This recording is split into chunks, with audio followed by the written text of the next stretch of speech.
अल औज़ुबिल्लाहि मिनश्शैतानिर्रजीम बिस्मिल्लाहिर्रहमानिर्रहीम अस्सलामु अलैकुम व रहमतुल्लाहि व बरकातहू। वालेकुम अस्सलाम वरहमतुल्लाहि वबरकातुहू।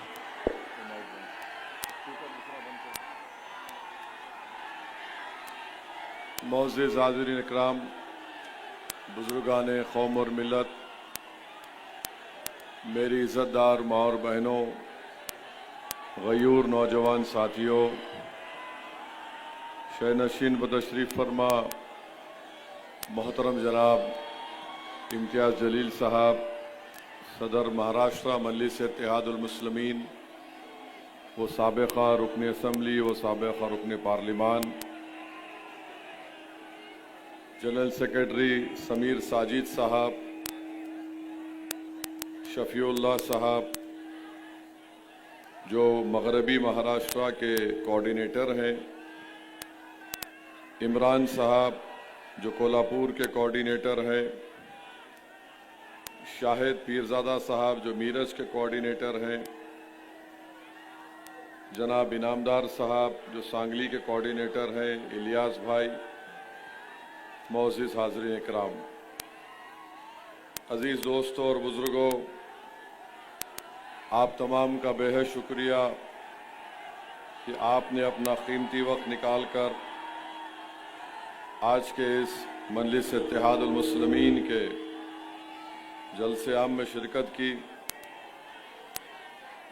मैं आप तमाम लोगों का दिल की गहराइयों से शुक्रिया अदा करता हूँ। मैं सबसे पहले ये बताना चाहूँगा कि मजलिस इत्तेहादुल मुस्लिमीन महाराष्ट्र के उन तमाम किसान भाइयों के साथ है जो हालिया बारिश में उनको अपनी फसल का नुकसान हुआ और हज़ारों लाखों एकड़ ज़मीन ज़राअत की ख़राब हो चुकी है। ख़ास तौर से बीड़, सोलापुर, नांदेड़, यवतमहल, अहमदनगर, मराठवाड़ा के इलाके में बताया जा रहा है कि 70 लाख एकड़ ज़राअत की ज़मीन में पानी आ गया और 10 लाख एकड़ पर फसल को नुकसान हुआ। नांदेड़ में 18 लाख फसल की ज़मीन बारिश की वजह से तबाह व बर्बाद हो गई। मैं उन तमाम किसान भाइयों के साथ जिनका बहुत बड़ा नुकसान हुआ है, मजलिस उनके साथ ठहरी है। हम महाराष्ट्र सरकार के साथ भी हैं और उनसे ये मुतालबा करते हैं कि महाराष्ट्र के मुख्यमंत्री, महाराष्ट्र का एडमिनिस्ट्रेशन फौरन उनको कंपनसेशन दे और जो किसान भाइयों का मेन मुतालबा है कि इसको वेट ड्रॉट डिक्लेयर किया जाए और हुकूमत का काम ये है कि वह फौरन इन किसानों की मदद करे। हम ऐसे ऐसे मंजर देख रहे हैं। भाई आप नारे लगा लो, मैं बैठ जाता हूँ। आप नारे लगा लो, मैं बैठता हूँ। या तो आप सुनो मेरी बात को, आपको नारे लगाने का शौक है, नारे लगा लो, हम आपके नारे सुनते।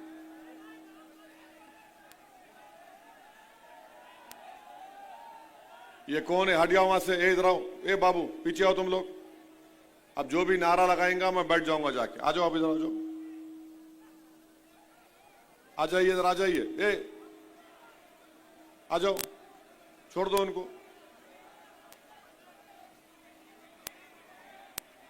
और मेरी यह खुशकिस्मती है कि मैं कोल्हापुर को आया और आज इचल करांजी में मुझे आपके दरमियान में खड़े होकर बोलने का कुछ मौका अल्लाह ने इनायत फरमाया। ये छत्रपति शाहू महाराज की सरजमीन,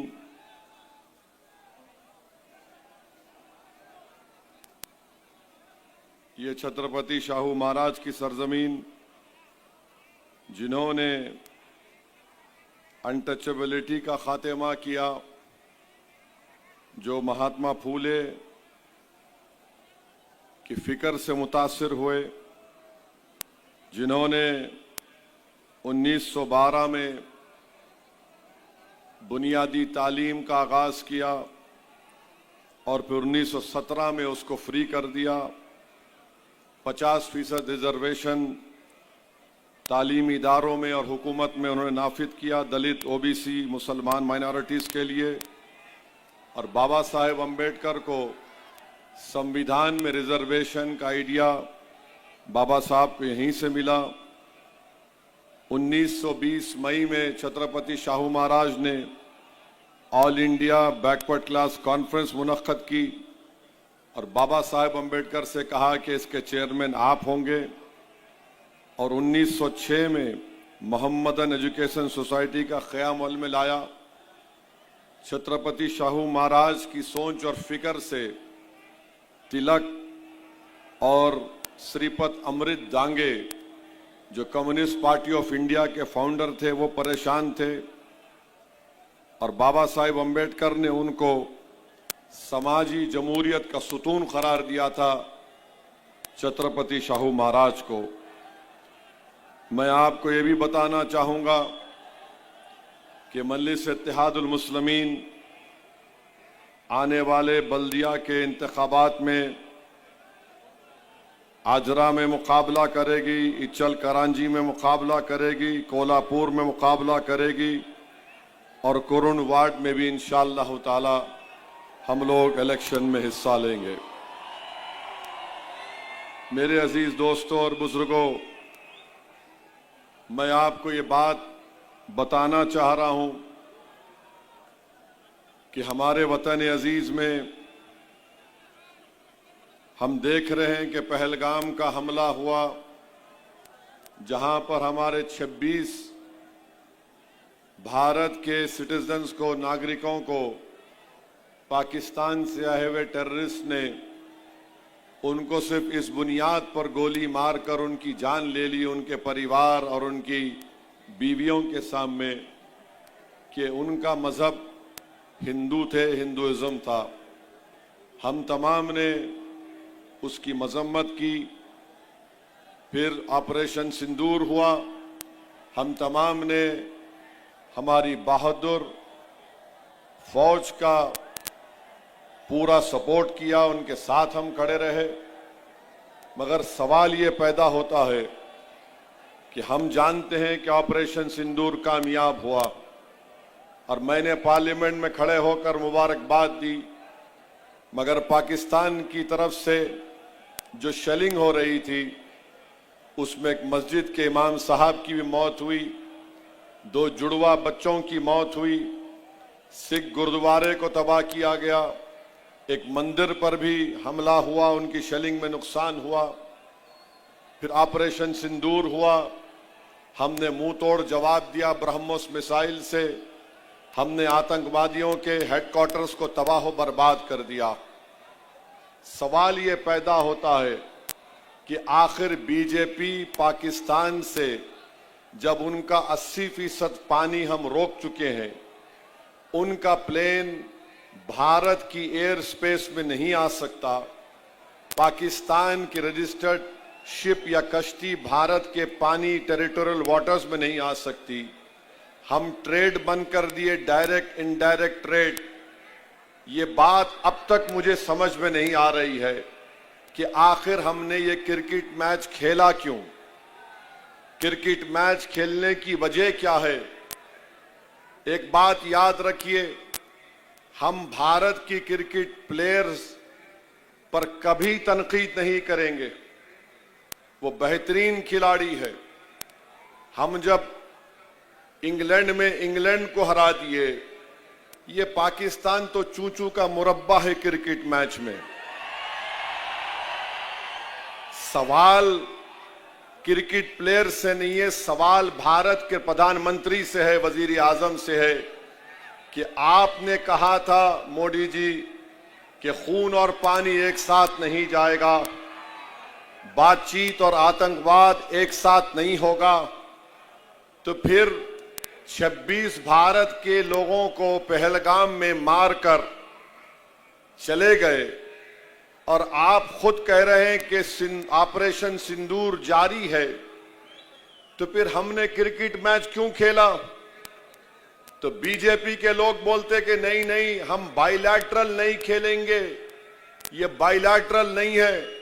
बीजेपी वालों, तुम जिसको बेवकूफ बनाना चाहते वो बेवकूफ बन रहा है तुम्हारी झूठ पर।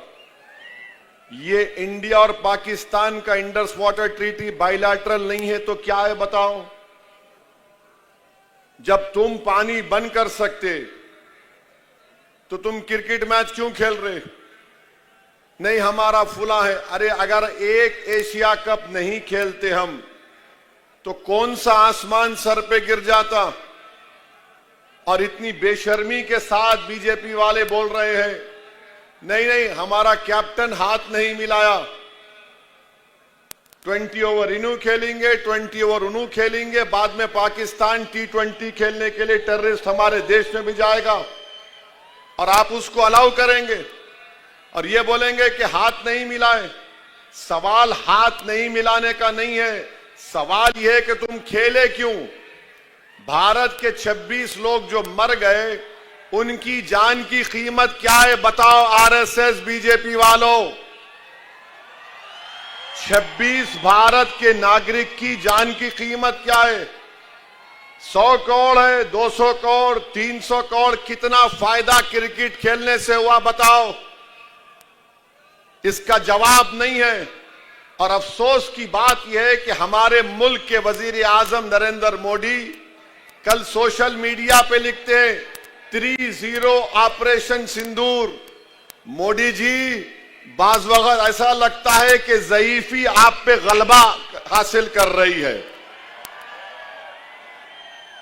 ऑपरेशन सिंदूर जो था वो हमारी फौज एयरफोर्स का था, उसको उनकी तौहीन आप कर रहे हैं। फौज एयरफोर्स की उनकी बहादुरी को आप एक क्रिकेट प्लेयर से मिला रहे हैं, क्रिकेट मैच से, जो अपनी जान दे रहे हैं हवाओं में हमारा एयरक्राफ्ट उड़ा रहे। जो फौज खड़ी भी है बॉर्डर पर, गोले बारूद उन पर बारूद का हमला हो रहा है और हमारे प्रधानमंत्री बोल रहे 3-0 ऑपरेशन सिंदूर। अरे क्रिकेट मैच को फौज और एयरफोर्स से कैसा मिला रहे देश के प्रधानमंत्री? अजीब और गरीब बात है। अरे बीजेपी वाले ऐसे अनभक्त हैं, वाह वाह वाह वाह, थाली थाली। मेरे भाई, थाली बजाने से पहले एक बात सोचो, अगर वो 26 मरने वालों में तुम्हारी बेटी होती, तुम्हारा दामाद होता, तुम्हारा बेटा होता, तुम देखते क्रिकेट मैच? नेशनलिज्म की बात करने वालों, चुल्लू भर पानी में डूबो, तुम्हारा जमीर मर चुका है। तुम सिर्फ दौलत को देखकर क्रिकेट मैच खेलते हो। भाड़ में जाए वो एशिया कप नहीं खेलते थे हम एक फर्म मैसेज देते सारी दुनिया को। जब हम अक़वाम मुत्तहिदा में खड़े होकर जयशंकर पाकिस्तान के ऊपर बोल सकते हैं तो क्रिकेट मैच क्यों खेले? नहीं खेलना था पाकिस्तान से। अरे एक एशिया कप नहीं खेलते तो पाकिस्तान टाई हो जाता, परेशान हो जाता और नुकसान उनका होता, हमारा नहीं होता। हमारी तो 3-4 ट्रिलियन की इकोनॉमी, प्रधानमंत्री खुद बोलते ना। और क्रिकेट मैच खेल के प्रधानमंत्री लिख रहे 3-0। क्या तौहीन है हमारी फौज की, हमारे बहादुर एयरफोर्स की। क्या सोच रहा होगा वो पायलट जिसने ब्रह्मोस मिसाइल मारकर पाकिस्तान के 9 एयर स्ट्रिप एयरपोर्ट को बर्बाद कर दिया। क्या सोच रहे होंगे वो जवान जो आए दिन पाकिस्तान की फौज की गोला बारूद का मुकाबला करते हैं कि हमारी बहादुरी और कुर्बानी को क्रिकेट मैच से मिला दिए। वाह प्रधानमंत्री, आपका नेशनलिज्म बहुत खूब। बीजेपी वालों, तुम अब बैंड बाजा की कंपनी बन चुके, बजाओ बाजा। पाकिस्तान, अरे पाकिस्तान मारा हमको, टेररिज्म हमारे पास कर रहे और क्रिकेट मैच को वाहवा हो रहे। ये मुल्क है, ये मुल्क की इस तरह से हम इंटरनल सिक्योरिटी को, एक्सटर्नल थ्रेट्स को देखेंगे। अजीब और गरीब मामला। बहरहाल मेरे अजीज दोस्तों और बुजुर्गों, बीजेपी एक्सपोज हो चुकी है क्रिकेट मैच खेलकर। बीजेपी बुरी तरह एक्सपोज हो चुकी है और वो व्हाइट हाउस में बैठा हुआ है, बात करे कि मैं जंग रुकाया, मैं जंग रुकाया, मैं जंग रुकाया, मैं जंग रुकाया। अरे क्या तो भी खा के बोलता नहीं मालूम उन्हें। माने एक ही तोते की तरह मैं जंग रुकाया। अबे तू जंग रुकाया तो रुका, फलस्तीनियों पे जंग रुका। 65,000 फलस्तीनी मारे गए, 65,000। अच्छा, ट्रंप बोल रहा है, एक मिनट सुनिए। ट्रंप हमारे पास 50% टैरिफ लगा दिया। गुजरात के सूरत में हमारे डायमंड इंडस्ट्री में लोगों की नौकरी चले गई। मोटर स्पेयर पार्ट्स का एक्सपोर्ट जो 35,000 करोड़ का होता था, आधा हो गया। तमिलनाडु में रेडीमेड कपड़े जाते थे अमेरिका को, वो नौकरियों से निकाल रहे हैं। अरे ये कौन सा नेशनलिज्म है तुम्हारा बीजेपी आरएसएस वालों? 50% टैरिफ लगा दिया ट्रंप ने। हम ट्रेड डील करेंगे। कौन सी ट्रेड डील करोगे आप बताओ? कौन सी ट्रेड डील करोगे? हम एफटीए करें, क्या करेंगे? बर्बाद कर दे रहे हैं टैरिफ लगाकर। मगर हमारे प्रधानमंत्री बोल रहे हैं 4 ट्रिलियन की इकोनॉमी। कौन सा? कुछ तो बोलो। इतना क्यों डर रहे अमेरिका से? भारत एक ताकतवर कंट्री था, भारत एक ताकतवर मुल्क है और हमेशा रहेगा इंशाअल्लाह ताला। अमेरिका अपनी जगह पर है तो हम कमजोर थोड़ी हैं। उनको हिंदुस्तान की मार्केट चाहिए। अमेरिका में कोई हुनर नहीं है, फन नहीं है वहां के लोगों के पास। H1B वीजा को $1,00,000 किसको देना पड़ेगा? अब जो बच्चे पढ़ रहे हैं उस पर भी कुछ नहीं। हम बातचीत कर रहे। क्या तुम्हारी खारिजा पॉलिसी है? क्या तुम्हारी डिफेंस पॉलिसी है? बताओ। कब तक तुम नेशनलिज्म का नाम ले लेकर इस देश को धोखा देते रहोगे? मेरे अजीज दोस्तों और बुजुर्गों, ये इनका चेहरा। और जो लोग इम्तियाज साहब बोल रहे थे कि असदुद्दीन ओवैसी कोल्हापुर को नहीं आना, इचल करांजी को नहीं आना। बाबू एक बात सुनो, आप बच्चे हैं, तुम्हारे मुंह के अंदर दूध के दांत भी नहीं निकले अभी। याद रखो, मौत से डरने वाले का नाम असदुद्दीन ओवैसी नहीं है। मैं अल्लाह को हाजिर नाजिर जान के बोलो, मैं मरने तैयार हूं। तुम तैयार हो मरने को? बताओ। जिंदगी पे मरने वालों, मैं जिंदगी में मर चुका हूं। मारे कर देंगे। अरे क्या छोटा बच्चा हूं, मुर्गी का बच्चा हूं, नहीं आना। 2012 और 13 में पाकिस्तान गया था मैं। यशवंत सिन्हा, मणिशंकर अय्यर, पूरे बीजेपी के एमपी भी थे। वहां के टीवी स्टूडियो में बैठकर पाकिस्तान दहशतगर्दी को प्रमोट कर रहा बोला मैं। वहां जाके मेरी जबान नहीं रुकी तो तुम मेरे देश में तुम मेरे को डरा रहे।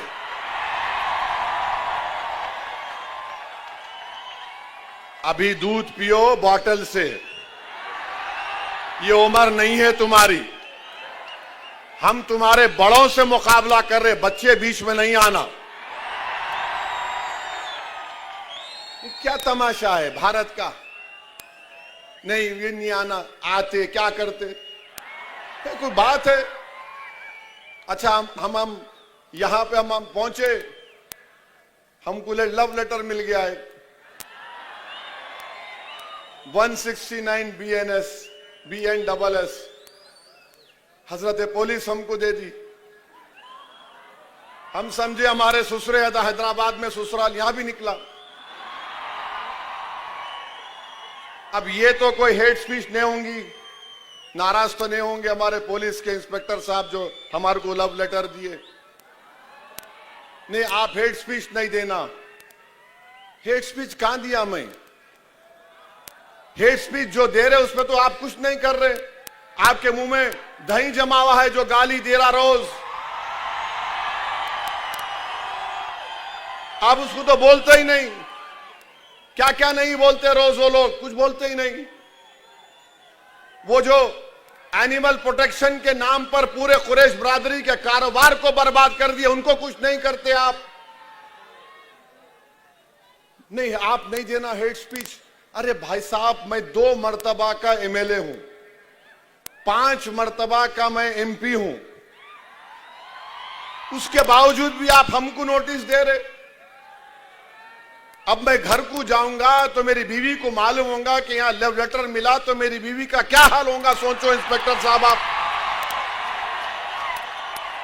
ऐसा तो नहीं करना चाहिए ना आपको। आप इंटरनल फैमिली मैटर में क्यों आ रहे? आप खामोशी से बोलो आई लव यू, मैं समझ सकता हूं। ओपनली मोहब्बत का इकरार कर दे रहे आप। 56 इयर्स का हो चुका हूं माशाअल्लाह से। ये उम्र में तो नहीं देना लव लेटर। ये बच्चों को मालूम, ये हमारे पीछे पड़ गए। जब कभी आए ये लो, मैं लिख के दिया I reject this notice because this violates my freedom of expression, which is a fundamental right under Article 19 of the Indian Constitution. कोई बात है? क्या क्या महाराष्ट्र में नहीं बोला जा रहा है? आप पकड़ते नहीं। मस्जिद शहीद कर दी, आप कुछ करे, पकड़े किसको हमको मालूम। तो ये ठीक नहीं है, ये ठीक नहीं है। हाँ, मैं गुनाह करा, आप केस बुक करो, मेरे को बोलो, रोक लो मेरे को, मैं रुक जाऊं, जेल में डाल दो, जो करते करो आप। मगर पहले से आपको कौन बोले? नहीं आके बोलेंगा। अरे कैसा बोलूंगा? अरे मैं भारत की नुमाइंदगी करने गया था अरब कंट्रीज में, बहरीन, आपके कुवैत, सऊदी अरेबिया, अल्जीरिया। पूछो बीजेपी के मेंबर से कि ओवैसी की जबान से क्या अल्फाज निकल रहे थे। पूछो हेड, डेलीगेशन हेड से। क्या तमाशा बना के रख दिया आप।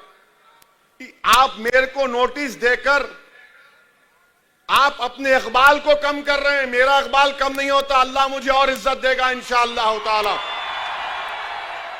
आप ये बता रहे कि आप कितने बायस्ड हैं, कितने अनजस्ट है आप।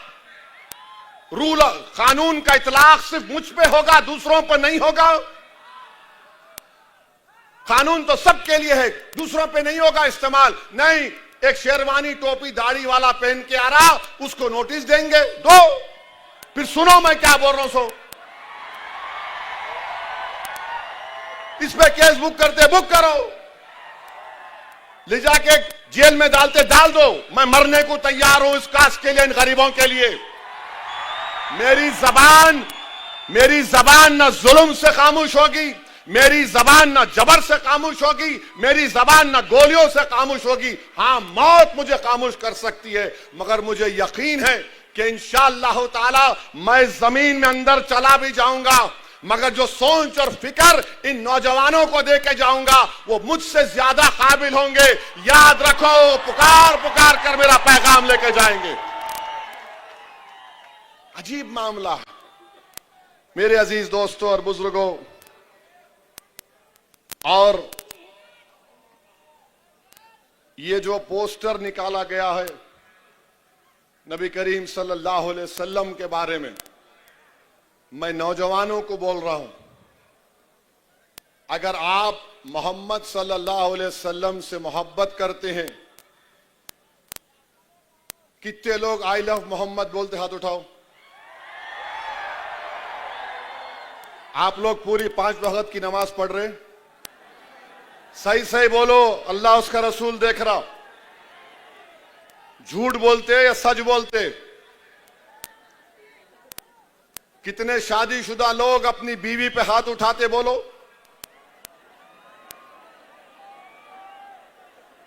बोलो। पोस्टर उठाना आसान है, रसूल अल्लाह सल्लल्लाहु अलैहि वसल्लम ने हमारी उम्मत की माओं पर कभी उंगली तक नहीं उठाई।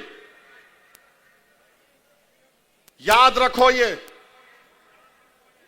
रसूल अल्लाह सल्लल्लाहु अलैहि वसल्लम घर में अपना खुद काम करते थे, आपका हाल क्या है? घर में जाओ, चाय बनाओ, पानी लाओ, बहुत बड़ा जिहाद करके आए तुम घर को। मेरे भाई, नमाज पढ़ो। खाली जुम्मे का, रमजान का नहीं मामला है, रोज मस्जिद को आबाद करो। रमजान में पूरे रोजे रखो। जिसको अल्लाह दौलत दिया, ज़कात निकालो। ने ज़कात में डंडी मारते, कई को मारते बाबा। ओनली 2.5% है वो, दो निकालो उसको, पूरे बलायात खत्म हो जाते। नमाजा पढ़ते नहीं हम लोग, कोई नमाज नहीं पढ़ेंगे। और या रसूल अल्लाह, हम आपसे मोहब्बत के नारे, नमाज पढ़ो, झूठ मत बोलो, बहादुर बनो, अल्लाह की जात पर तवक्कल करना। अल्लाह ही हमारी हिफाजत करने वाला है। डरना किसी माइका लाल से नहीं है। हम और आप रसूल अल्लाह सल्लल्लाहु अलैहि वसल्लम के गुलामों के गुलाम हैं। तो गुलाम कैसा रहता आका के सामने अपने? हम आका के चाहने वाले हैं, वो हमारे महबूब हैं, वो अल्लाह के हबीब हैं। अपने किरदार को देख लो, बशमूल मेरे। अल्लाह हम सबको तौफीक दे। हमारी बेटियों से कहना चाह रहा हूं, हमारी उम्मत की माएं कैसा रहती थी रसूलुल्लाह सल्लल्लाहु अलैहि वसल्लम के साथ? क्या कोई उनको देख सकता था? नहीं देख सकता था। मगर क्या उनको रोक दिया गया कि तालीम हासिल मत करो? हमारी उम्मत की मां हज़रत आयशा सिद्दीक़ा कितने अहादीस के रावी हैं। फने तिब जानती थी वो। हमारी बेटियों को देखना है, सिर्फ पोस्टर उठाने से नहीं। याद रखो, पूछोगी तुम्हारी एक एक हरकत की उस दिन हशर के मैदान में पूछोगी। तुम अपने मां बाप से कैसा रहते हो बताओ? तुम अपने बाप के मरने के बाद जायदाद पे लड़ते क्यों हो? तुम्हारे खानदान में दीवारें क्यों उठ जाती, बताओ मेरे को। ये हो रहा है। आई लव मोहम्मद बोल रहे तो फिर सल्लल्लाहु अलैहि वसल्लम बोल रहे तो रोकना चाहिए। याद रखो, हजरत उवैस करनी रदी अल्लाह ताला अन्हु आशिक रसूल हैं। अब रसूलुल्लाह सल्लल्लाहु अलैहि वसल्लम को जाकर मिल नहीं सके, देख नहीं सके। क्यों नहीं देख सके? क्योंकि आका ने कहा तुम्हारी मां ज़ईफ है, मां का ख्याल रखो। तुम कभी अपनी अम्मा की तरफ देखते, पूछते उसको, जो घर में बैठी बैठी तुम्हारे लिए इंतजार करती है, तुम्हारे लिए दुआ करती है। अम्मा बूढ़ी हो गई तो नौकरानी बन गई घर में, बाप बूढ़ा हो गया तो बोझ बन गया हमारे लिए। हजरत उवैस करनी नहीं गए अपनी मां की वजह से। यमन में मालूम हुआ कि रसूलुल्लाह सल्लल्लाहु अलैहि वसल्लम के जंग उहद में या किसी में जंग में दांत शहीद हो गए। अपने पूरे दांतों को तोड़ लिए, ये दांत शहीद होगा, ये दांत। इसको बोलते इश्क। खाली पोस्टर उठाने से मोहब्बत के दावे नहीं होते, अमल करना पड़ेगा। तुमको बेखौफ होना पड़ेगा। तुमको देखकर शैतान भाग जाए ऐसा तुमको बनना पड़ेगा इंशाअल्लाह ताला। शैतान और उसके पूरे चाहने वाले, ये तबीयत को पैदा करो। इश्क किसको बोलते मेरे भाई? इश्क किसी को बोलते? हम आशिक हैं तो इश्क के मजाहरे करो। इच्चल करांजी में माशरे को अच्छा करो। मुसलमान है तो शराब उसके करीब नहीं आना, मुसलमान है तो ड्रग उसके करीब नहीं आना। आप सिगरेट लेके पुड़ी निकाल रहे, क्या है ये? अरे बाबा, तुम सेहतमंद रहना, तुम कौम का मुस्तकबिल हो नौजवानों। तो अगर आपके घर की दीवार गिर गई तो क्या होता मालूम? लोग रास्ता बना लेते। तुम कौम की दीवार हो, अगर तुम गिर जाओगे तो जमाना रास्ता बना लेगा। कल जिम्मेदारी तुम पे आएगी इस कौम की क़ियादत की। अपने अमल में, अपनी जिंदगियों में एक इनकलाब पैदा करो। यकीनन रसूल अल्लाह से मोहब्बत दुनिया की सब चीजों से ज्यादा करना है। रसूल अल्लाह सल्लल्लाहु अलैहि वसल्लम रहमतुल लिल आलमीन है। खाली मुसलमानों के रसूल नबी नहीं, सारे आलम के हैं, जिन और इंस के हैं, जानवरों के रसूल रहमतुल्लाह सल्लल्लाहु अलैहि वसल्लम। तो हम रहमतुल आलमीन की उम्मत है, हम रहमत के मजाहरे करेंगे, जहमत के नहीं करेंगे। क्या करेंगे? हम रहमत के मजाहरे करेंगे, जहमत के नहीं करेंगे। दुश्मन ये चाहता है कि तुमसे कानून तुड़वाए और तुमको तुम्हारे ऊपर केसेस बुक कर दिए जाएं। दुश्मन जो चाह रहा है वो मत करो। कानून के दायरे में रहकर हर बात बोलो। जैसा कि अभी मैंने नोटिस का जवाब दिया, हिंदुस्तान का बड़े से बड़े वकील को भी इंस्पेक्टर साहब बुला के बोलेंगे ये ओवैसी ने जो भाषण दिया मेरे बारे में कौन सा सेक्शन लगता, सुन के बोलेगा कुछ भी नहीं लगेगा, सो जा तू जाके। याद रखो, कानून के गिरफ्त में नहीं आना। अक्लमंद वो है जो कानून एक मकड़ी का जाला है, तुम तोड़ के भी निकल जाना, हमारे गिरफ्त में नहीं आना। समझे मेरी बात को? नौजवानों, तुम्हारी हिम्मतें नहीं टूटने देंगे हम इंशाअल्लाह ताला। यकीनन अल्लाह के रसूल सल्लल्लाहु अलैहि वसल्लम से मोहब्बत है और जारी रहेगी। अरे हम तो मुसलमान हैं उनकी वजह से। शेख मुजद्दिद अल्फसानी ने लिखा कि हमने अल्लाह को माना तो इसलिए माना क्योंकि नबी रहमत ने कहा अल्लाह इसकी इबादत करो। हमको कुरान उनकी वजह से मिला, रमजान उनकी वजह से मिला, कायनात का जर्रा मारज़ वजूद में उन्हीं के वजह से आया। हदीस कुदसी है कि अल्लाह फरमाया कह रहे महबूब अगर आप ना होते तो मैं अपनी रबूबियत को भी जाहिर नहीं करता। तो मजाहरे करो इससे, मजाहरे करो इससे। ये मोहब्बत के मजाहरे होना। माशरे में बुराइयों का खात्मा करो। यकीनन हम अपनी अमाल की बुनियाद पर जन्नत जाएंगे नहीं जाएंगे अल्लाह को मालूम, मगर एक बात सच है हक है कि अल्लाह के रसूल सल्लल्लाहु अलैहि वसल्लम जब शिफात करेंगे हम और आप जन्नत में जाएंगे। दुरूद सलाम कितने मरतबा पढ़ते रसूलुल्लाह सल्लल्लाहु अलैहि वसल्लम बताओ? एक मरतबा पढ़ते दिन में, 2 मरतबा, 10 मरतबा? हाथ उठाओ, कितने मरतबा? 10 मरतबा पढ़ते। अल्लाह के रसूल पर दुरूद सलाम कितने मरतबा पढ़ते बोलो? हाथ तो उठाओ, कितने पढ़ते? 10 बार। भाई दुरूद पढ़ते रहो। तुम एक बार दुरूद पढ़ेंगे रसूलुल्लाह सल्लल्लाहु अलैहि वसल्लम पे तो अल्लाह तुम्हारे 10 गुनाहों को माफ करता, तुम्हारे 10 दर्जात को बुलंद करता, तुम्हारे 10 परेशानियां दूर हो जाती। ये मजाहरे करो। आसान काम लेके हो गया नहीं मेरे भाई, ये मामला रहमतुल आलमीन का है, सल्लल्लाहु अलैहि वसल्लम का, कमली वाले का है। और हमारे उलमाए कराम क्या क्या कुर्बानियां नहीं दिए। इस तरह की बहादुरी के मजाहरे करो जिस तरह इमाम आजम अबू हनीफा जेल में जिंदगी खत्म हो गई मगर बादशाह ने कहा था साइन कर दो, बोले नहीं करता।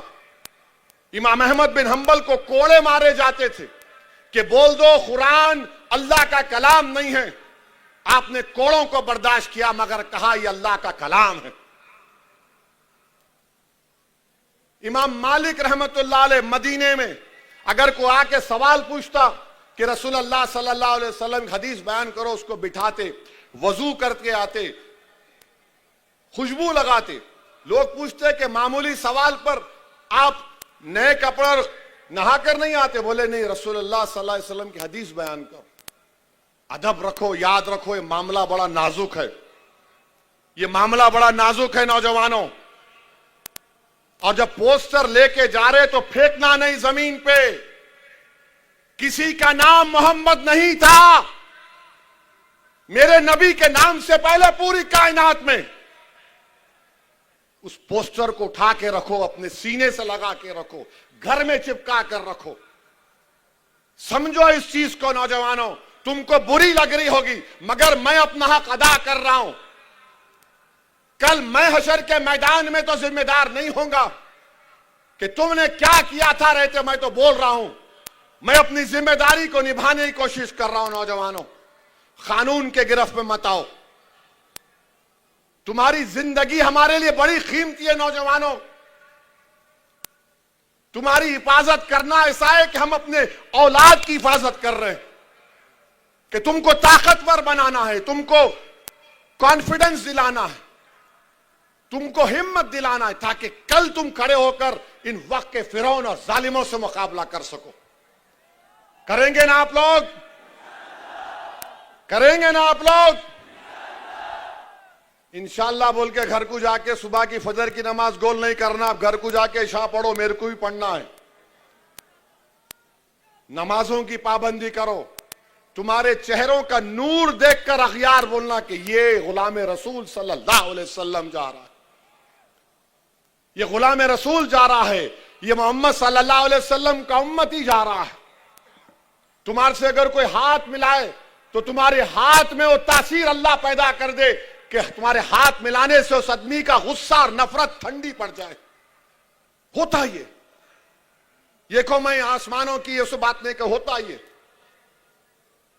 मेरे अजीज दोस्तों और बुजुर्गों, उत्तर प्रदेश के मुख्यमंत्री,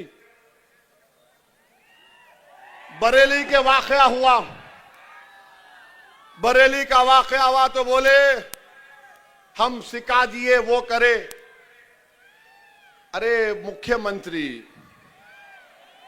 बाबा, वो फतेहपुर की दरगाह में गुंडे घुस गए, एक वली की दरगाह में गुंडे घुसकर दरगाह को, खबर को लाठियों से मार रहे थे। आपकी मुंह में जबान नहीं हिली?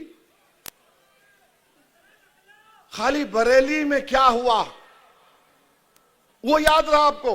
फतेहपुर की दरगाह का याद नहीं आया बाबा आपको?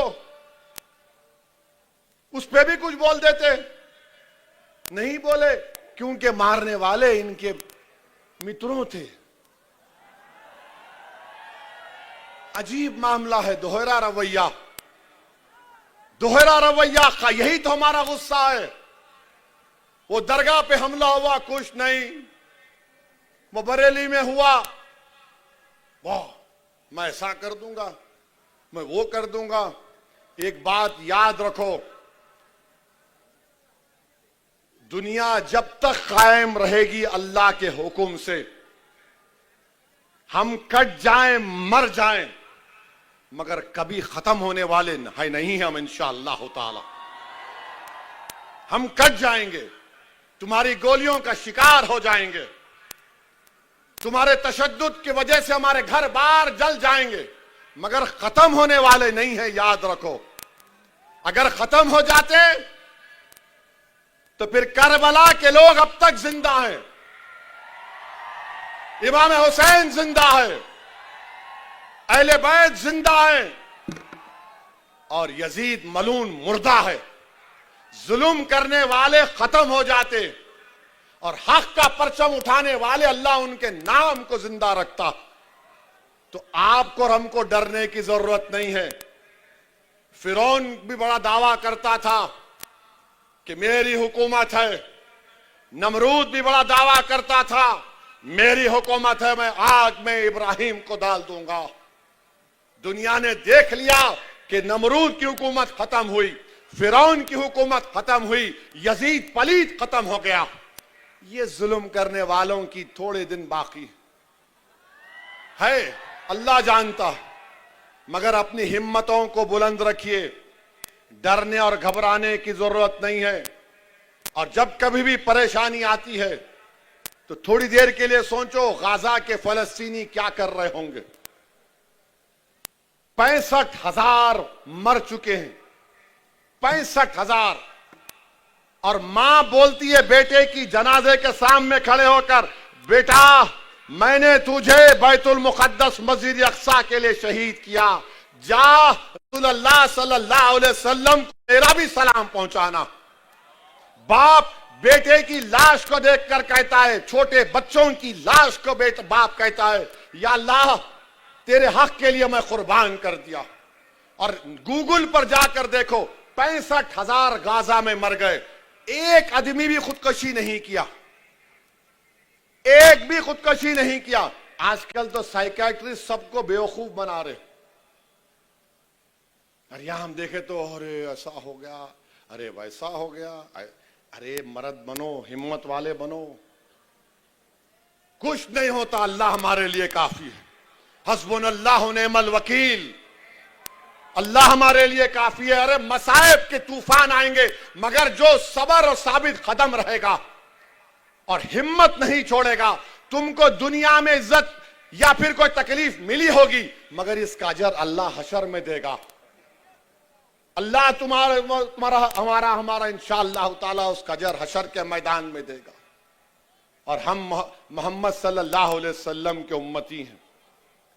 अल्लाह के रसूल सल्लल्लाहु अलैहि वसल्लम, हम खबर में जाएंगे, चेहरे मुबारक का दीदार करवाया जाएगा। सोचो क्या खुशखबरी होगी, क्या मजा आएगा जब रहमतुल आलमीन के चेहरों को देखोगे, जब चेहरे मुबारक को देखेंगे। क्या मंजर होगा जब हशर का मैदान होगा, सब रसूल नबी नफसी नफसी बोलेंगे और कमली वाले बोलेंगे मेरा उम्मती कहां है, मेरा उम्मती आओ। गुनाहगार को तलाश करेंगे। तो मेरे अजीज दोस्तों और बुजुर्गों, नेक बनो, अपने माँ बाप की खिदमत करो, माँ बाप से अच्छा बर्ताव करो, बीवियों से अच्छा रहो। बीवी से अच्छा नहीं रहते, बहन से बहन भाई कुछ करा तो गुस्सा आता, सीना तान के जाते, क्यों रे मेरी बहन को ऐसा बोला, अपनी बीवी को, तुम्हारी बीवी को क्या हो रहा। ये मैं सब देख के बोल रहा हूं, अवाम से सुनकर बोल रहा हूं। ये माशरे की बुराइयों का खात्मा करना है।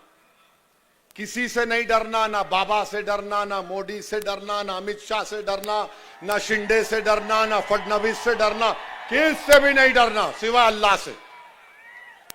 अल्लाह के पास सबसे बड़ी ताकत है, अल्लाह के पास इख्तिदार है। अरे भारत में कई हुकूमतें खिले आए, सब चले गए नाम, रहे नाम अल्लाह का, अल्लाह का ही नाम रहेगा। तो हिम्मतों को बुलंद करो नौजवानों। होता है थोड़ी फिक्र होती है, अरे ऐसा हो गया, मगर दिल को बोलना ठहर, अल्लाह है। अपने हौसले को एक तुम 10 सेकंड के लिए ठहर जाओ, देखो तुम्हारे में कैसा एतमाद और कॉन्फिडेंस पैदा होता है। तो मेरे अजीज दोस्तों और बुजुर्गों, याद रखिए, हमारे ईमान की हिफाजत उसी वक्त होगी जब हम अल्लाह से मोहब्बत करें, रसूल अल्लाह सल्लल्लाहु अलैहि वसल्लम से मोहब्बत करें। और याद रखो, किसी शायर ने अच्छा कहा था कि ना तो जमीन के लिए है ना आसमां के लिए है, जहां है तेरे लिए, तू नहीं जहां के लिए, तू नहीं जहां के लिए, जहां हमारे लिए बनाई गई है। आज अगर वो इख्तिदार पे, अरे साहब ऐसा हो रहा है, कुछ नहीं होता प्यारे, कुछ नहीं होता, इंशाल्लाह हम ही गालिब होंगे, इंशाल्लाह ताला हम ही गालिब होंगे, देखना तुम इंशाल्लाह ताला। अल्लाह मजलूमों को इख्तिदार देता है, अल्लाह कमजोरों को इख्तिदार देता है। जिस पे जुल्म किया जाता ना, तारीख गवाह है, अल्लाह उनको इख्तिदार देता, उनको बादशाह बनाता है। अल्लाह देगा हमको इंशाअल्लाह ताला। ये हुकूमत जो वक्फ का कानून बनाई, ये जुल्म है मुसलमानों पर। हमारी मस्जिदों को छीनने के लिए कानून बनाए, हमारी दरगाहों को छीनने का कानून बनाए, कब्रस्तानों को, ईदगाह को छीनने का कानून बनाए, हमारे 200-300 साल की दरगाहें, मस्जिदों को यह कह दिया गया कि अब मालिक वक्त नहीं है, एएसआई रहेगा। क्या करना चाहती है हुकूमत ये? क्यों बीजेपी इतनी नफरत करती है मजहबी मुकामात से हमारे? क्यों कह रहे हैं कि अगर कोई हिबा होगा तो बच्ची का हक नहीं लिया जा सकता? अरे मैं अल्लाह को दे रहा हूं, आपको क्या हो रहा है? लिमिटेशन एक्ट अप्लाई कर दिया गया ताकि जो वक्फ बोर्ड की जमीन पर काबिज है वो मालिक बन जाए। आप सोच रहे हैं नरेंद्र मोदी क्या किया आपने कानून बनाकर? आपने हमेशा के लिए बता दिया कि मुसलमानों को उनकी इबादत गाहों से दूर किया जाएगा। आपको गलत फहमी है भारत के प्रधानमंत्री। हम नहीं छोड़ेंगे अपनी मस्जिदों को इंशाअल्लाह ताला। हम नहीं छोड़ेंगे अल्लाह के घर को, हम उसको आबाद रखेंगे। ये हमारे औलिया अल्लाह के आस्थाने उस वक्त भी आबाद थे जब जालिम और जाबिर बादशाह थे, आज भी आबाद है और सुबह कयामत तक आबाद रहेंगे। हमारी खानकाएं कभी वीरान नहीं होंगी। वहां पर अल्लाह का नाम लेकर दिल पर जरब मारकर जिक्र किया जाता है। वो होता था, हो रहा है और होता रहेगा इंशाअल्लाह ताला। हमारे कब्रस्तानों में हमारे बुजुर्ग सीना तान कर सो रहे हैं, आप उसको भी छेड़ना चाहते हैं। मेरे भाई, ये वक्त मुत्तहिद रहने का है, ये वक्त मुत्तहिद रहने का है। और सुन लो भारत के मुसलमानों, सुन लो इच्चल करांजी के मेरे गयूर नौजवानों, तुम अगर अपनी सियासी लीडरशिप को मजबूत नहीं करोगे, नुकसान हमारा होगा, किसी का नहीं होगा।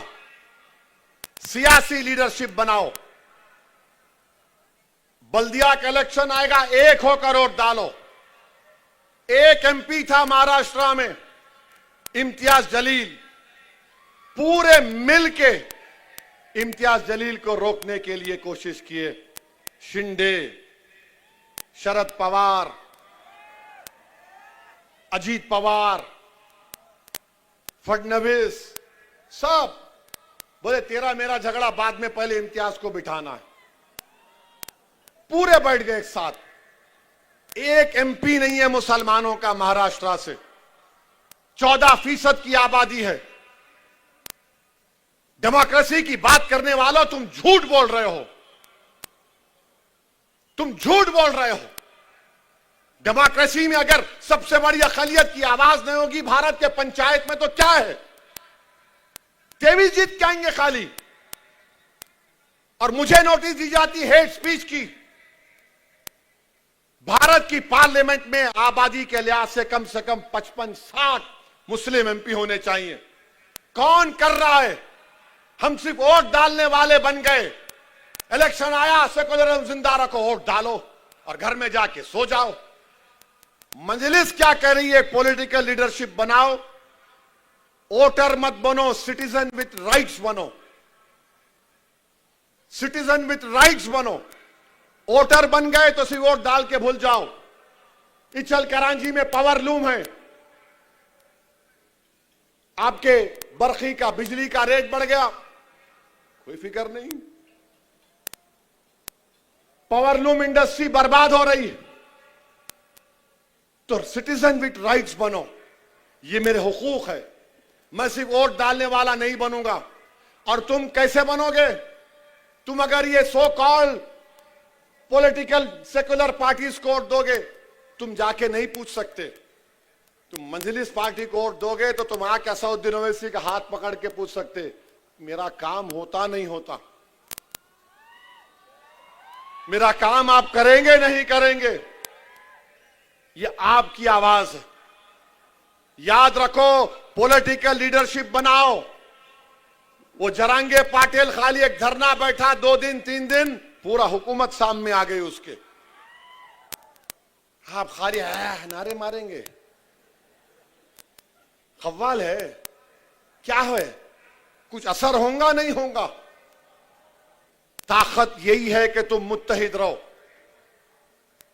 यकीनन बीजेपी को हराओ, मोदी को हराओ, फडणवीस को हटाओ, मगर ये बोझ सबको उठाना है। ये सब मिलके क्या करें? नहीं, तू ये ले ले, इसको तू हटा, हम बैठ के मलाई खाएंगे बाजू में। ये नहीं हो सकता मेरे भाई।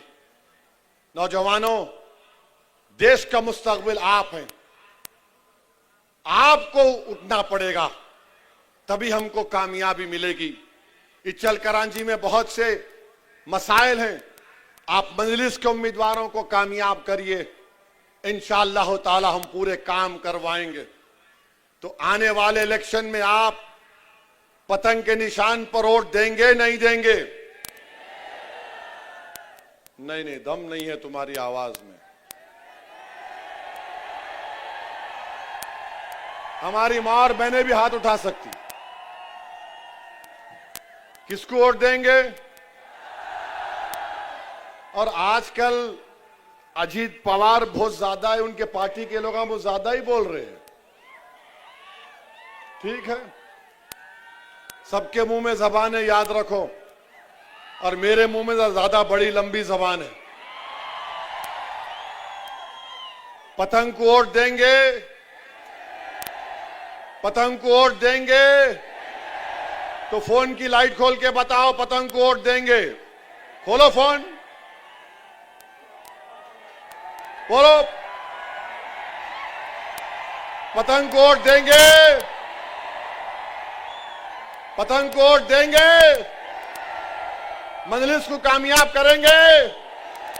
तो लगाओ मेरे साथ नारा, नारे तकबीर, मजलिस इत्तेहादुल मुस्लिमीन, मजलिस इत्तेहादुल मुस्लिमीन, महाराष्ट्र जिंदाबाद, महाराष्ट्र जिंदाबाद। अस्सलाम वालेकुम व रहमतुल्लाहि व बरकातुहू।